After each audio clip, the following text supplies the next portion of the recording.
Creating new materials in any Revit project can be a time-consuming and laborious process.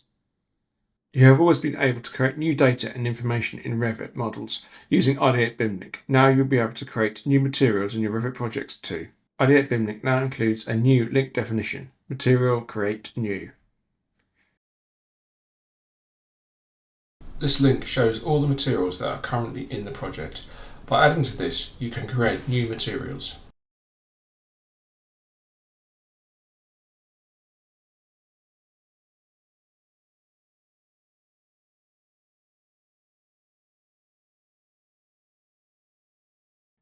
You can either create the new materials from scratch or copy and paste data from another project.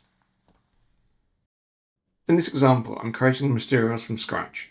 By copying and pasting the data from an existing source, in this example an Excel file, I can quickly create the new materials in my Revit project.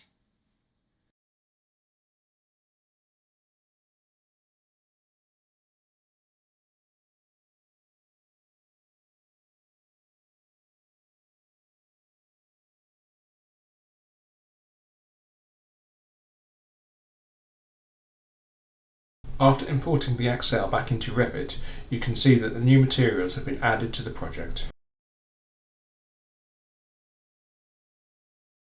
For more information on all our Revit-based applications, visit our website at www.ideatesoftware.com and be sure to follow our social media channels for helpful information on all our products.